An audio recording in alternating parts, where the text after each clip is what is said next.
Bon matin tout le monde, bienvenue dans On jase de chasse, de pêche, de plein air avec moi-même, Steph Monette. J'espère que vous allez bien. Il mouille un matin, solide à part de ça. Puis hier, les gars, ça a bien été. Je suis pas allé. J'ai resté à roulotte, j'ai relaxé. Deux gars qui relaxent ensemble. J'étais avec Nico de Sécorel ici. Puis ça a fallu qu'on fasse une chance qu'on prend. Écoute, on n'était même pas chaud, on n'a même pas pris de boisson. Mais on avait du fun, on riait. Fait qu'on a fait un petit vidéo à Max concernant les épices puis le fun qu'on a eu avec. Puis il nous a répondu un matin, il riait bien. Fait que c'est bien. C'est un peu d'humour, ne tue personne. Puis nous autres, de l'humour, on en a en tabarouette. On aime ça avoir du fun. Fait que aujourd'hui, plein d'affaires à vous parler encore. Je vais essayer de mettre ça court. Vu que les internets sont pas faciles ici, fait que faut que j'essaie de réduire mes vidéos le temps que je suis en expédition. Puis, qu'est-ce qui vient d'arriver là? Ça vient d'arrêter. On va mettre ça de même. Ah ben oui, vous voyez toutes mes... Ça c'est Steph, ça c'est Steph. On va enlever ça, bougez pas. Comme ça. Bon. Qu'est-ce qui arrive le matin? Moi puis les internets. Si je vais essayer d'enlever ça. Ah, comme ça. Tiens, on va mettre ça de même. Justement, c'est le vidéo d'ours que je vais... qu'est-ce que je vous ai marqué là-dessus? Ah oui, j'ai eu beaucoup de questions. Ben, beaucoup de questions. J'ai eu quelques questions sur qu'est-ce qu'il y avait dans les drums. Fait que je vais vous parler de ça. Puis plein de petites affaires, des notes que j'ai prises. Vous êtes plus tranquille, vous êtes en vacances. Mais n'empêche qu'il y a plein d'actualités qui se sont passées dans le monde de la chasse puis de la pêche. Puis je vais en jaser avec vous autres un matin. Bon, ben ça, je vous disais hier, la gang sont allés à la chasse, ils ont tué le temps. Ben, Eric, il a vu un ours, pas gros, fait qu'il a décidé de pas récolter. Puis Yann, lui, où est-ce qu'il était, il a rien vu. Fait qu'ils ont resté tranquilles, puis pas grand-chose. Puis pourtant hier, j'aurais parié que ça aurait pu être bon. Mais Yann, avec les caméras de surveillance, il a vu que quelqu'un avait monté sur le site, puis qu'il a monté en 4 roues, il a passé à côté de la cache. C'est pas bien grave, là. Mais le gars était correct, il a pas rien fait, il a juste passé puis remonté. Mais tu sais, quand même. Tu le sais qu'il y a des drums, il ne faut pas exprès pour aller te promener en bicycle, tu sais, il me semble. Tu vois très bien que c'est le genre de gars qui suivait les traces, là, voir qu'est-ce qui arriverait. Là. Fait que, essayez de respecter ça quand même, les quadistes, quand vous voyez des traces, qu'on est dans le temps de la chasse, comment c'est arrivé de fois qu'on s'est fait déranger, fait qu'en tout cas. Mais pour tout ça pour dire que Yann et Jen hier, ils n'ont rien vu. Je me suis fait poser une question, Steph, qu'est-ce que tu penses, vu que parce que cette année, c'est très sec, même si la pluie qu'on a là, va aider pas mal. Mais vu que c'est très sec, il n'y a pas d'eau à nulle part, tout le monde se plaint que l'eau est très basse. Ben, qu'est-ce que tu penses de chasser les water holes, ce qu'on appelle les trous d'eau, quand le mois de septembre va arriver, octobre, normalement, quand on a une sécheresse comme ça en été, ben, les gibiers vont coller les trous d'eau.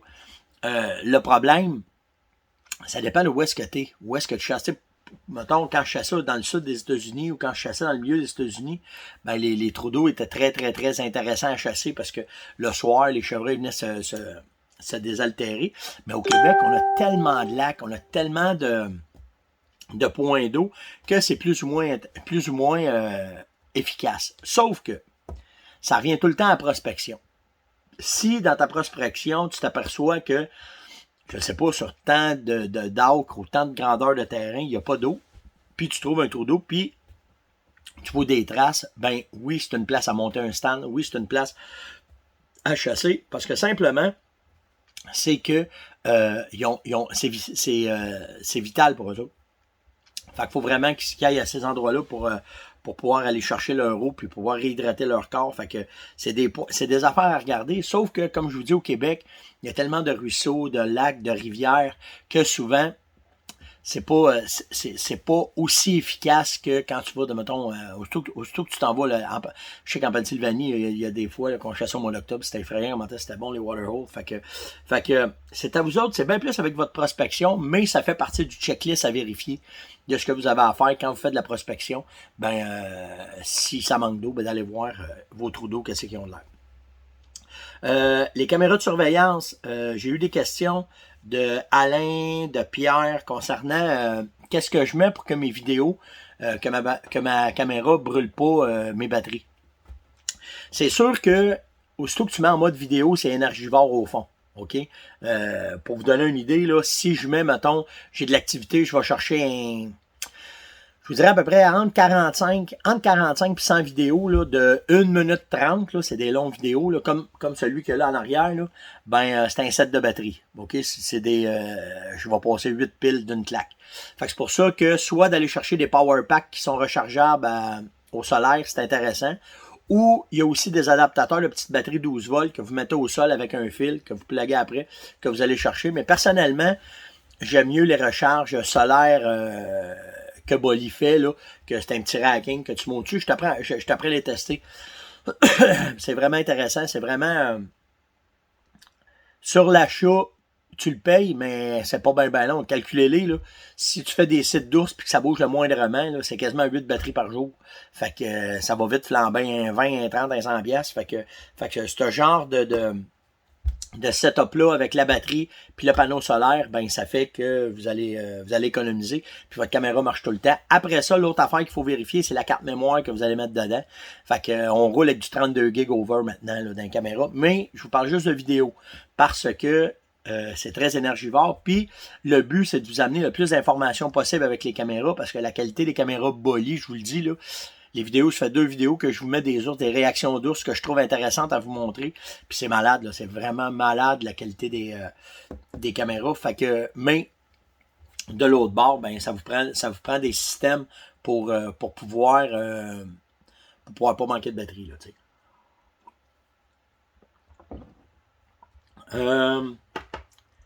c'est bon, oui, ça. Tu sais,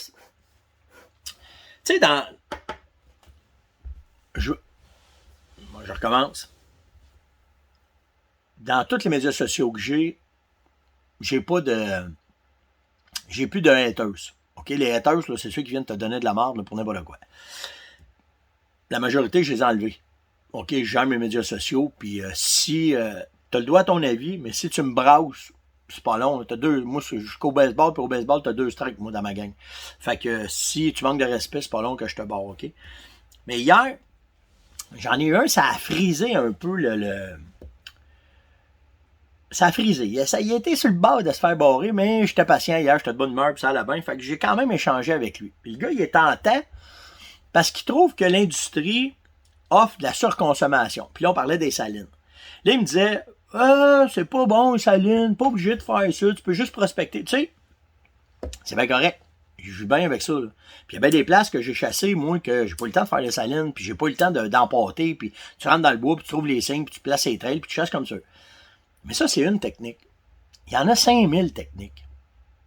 Puis là, le gars me disait, puis quand j'y ai dit ça, il a breaké un peu, puis il est revenu. Il me dit, ça marche même pas. Sur quelle planète, oui? Mettons, là, enlève-moi. Enlève toutes les autres, là, la compétition, Buck Export. Enlève toutes nous autres, là, OK? Enlève tous nos pro-staff. Il y a une Christie de gang qui mettent des vidéos de résultats avec leur saline. Nous autres, là, on fait juste faire la promotion de nos business. Mais si on n'existerait pas, là, avant que l'industrie soit ce qu'elle est aujourd'hui, là, il y avait une gang qui avait compris de mettre du sel dans le bois, c'était bon.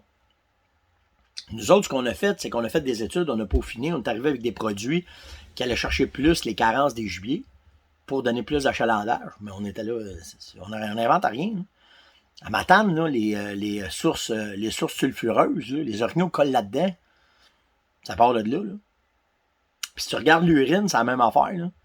Le premier gars qui a pensé à l'urine, là, en tout cas, du plus loin que je peux trouver au Québec, là, qui a commencé à commercialiser ça, là, c'est Eugène Labelle.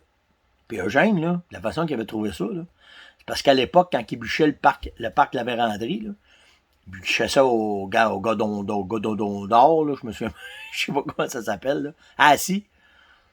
Ben, il sortait le bois avec les chevaux. Puis il s'est aperçu que la jument, quand elle était à chaleur, les bas corniales venaient suer.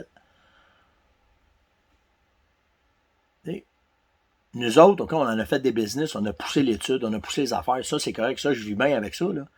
Mais ça marche pas. Les appâts, c'est pas bon. Il me revenait avec ça. Les appâts, c'est pas bon. Puis c'est pas bon pour les bocs matures. Les pronostics des beaux bocs matures. Puis on m'attend pas moins. Là. On oublie Monette. Là. Comment il y en a qui ont tué des beaux bocs sur des appâts? Comment il y en a qui ont tué des orignaux sur des salines? Parce que la période, souvent ces gars-là, c'est des gars qui sont chanceux, qui sont privilégiés, qui vont chasser dans la période du rut. Tu sais, dans la période du rut, t'as pas besoin de ça. Puis c'est doublement excitant d'arriver en période de rut, de coller l'orignal qui rentre sur le câble, ou d'arriver sur le chevreuil, faire du rattling, puis que ça rentre au fond. C'est différent. L'excitation est différente. Mais il faut ce qu'il faut des fois, là, tu sais. Fait que j'ai fait, quand j'ai fini, j'ai dit, écoute, va voir, là. Ben, puis depuis un matin, on dirait, depuis que j'ai dit ça, si je vois tout le monde pose leurs orignaux puis leurs chevreuils qui rentrent sur leurs affaires, puis tout le kit.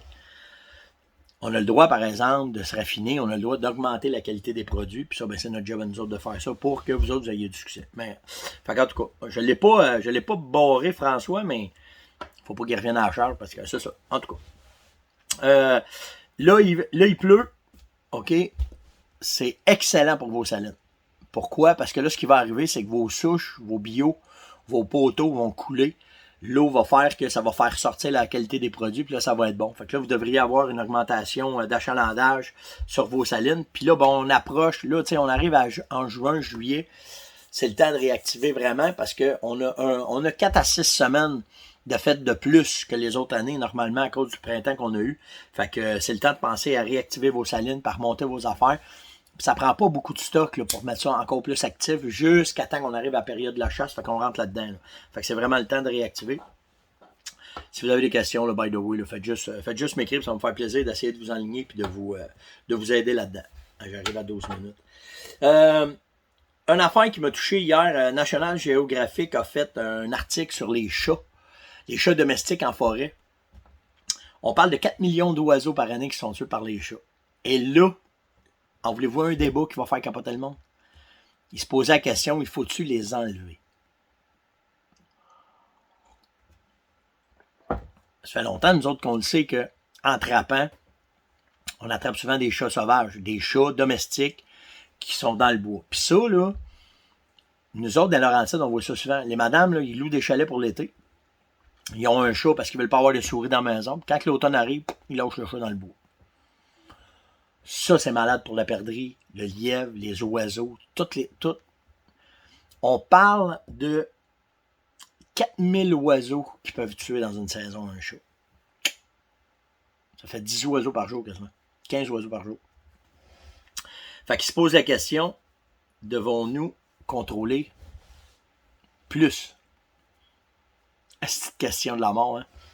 Il y a une gang de minouteux, les minous, là, qui aiment les minous, là, qui vont capoter là-dessus. Mais le déséquilibre est causé par l'être humain. Puis ça, c'en est un déséquilibre. Fait qu'il faut trouver le moyen d'arranger ça.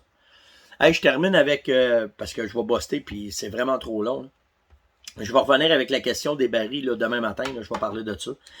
Mais je veux... Il y a des journalistes, j'ai bien de la misère avec eux. OK? Dans le grand public. Là. Des fois, ils sont bons, des fois, je les trouve...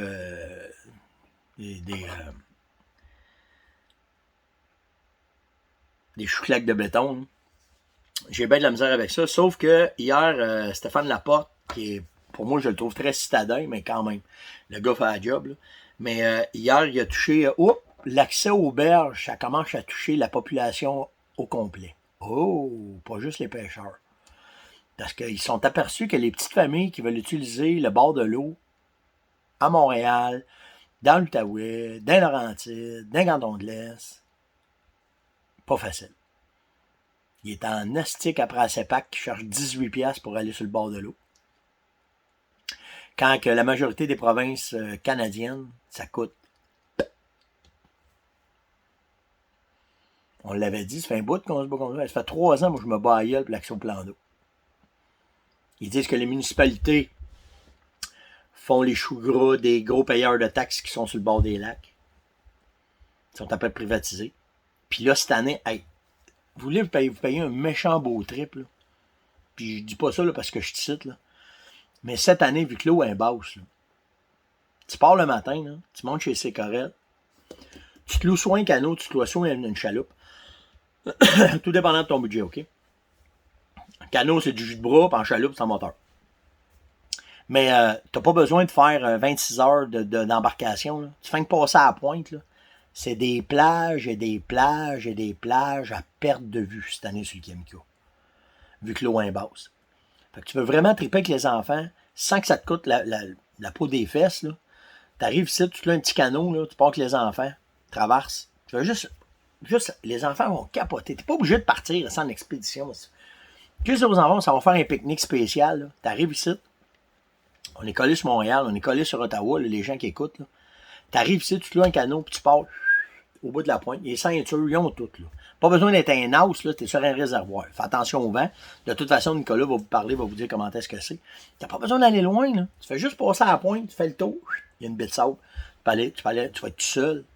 Tu vas avoir un beau pique-nique avec les enfants. Vous allez pouvoir se baigner pour vraiment triper. Il en reste des places de même, il en reste pas gros. Il en reste pas gros. Fait que c'était l'onjaz de ce matin. Hey, likez s'il vous plaît. OK, likez, partagez, invitez, mais surtout likez, c'est important. Puis laissez des commentaires. Je vous le dis à tous les matins, mais vous ne savez pas comment est-ce que c'est important, parce que sans ça, les algorithmes nous envoient dans des places cachées, puis on est moins vu, on est moins... puis on se le cachera pas. On a besoin de ça pour se faire voir, pour qu'on puisse faire... Comment on pourrait dire ça? Que nos commanditaires soient contents, on va dire ça comme ça. Puis on a de plus en plus de partenaires qui s'affilient avec nous autres, fait que c'est vraiment le fun. Fait que c'est grâce à vous autres. N'oubliez pas une affaire, si vous likez, vous partagez, puis vous commentez, on est vu aussi, puis il y a des affaires qui s'en viennent. On est tranquille, là, c'est les vacances, là. Mais je vois aller certains dossiers qui sont à veille de se faire brasser. D'après moi, là, on va laisser passer juillet. Là. Juillet, on va flotter. Là. Même que le début août arrive, checkez bien la boîte qui va sortir pour voir comment est-ce que c'est. Mais c'est vous autres qui faites la différence en likant, partageant et surtout en mettant des commentaires. Passez une excellente journée, faites attention à vous autres. Nous autres, on tripe, on a du fun. Puis on se retrouve tout le monde demain. Ciao!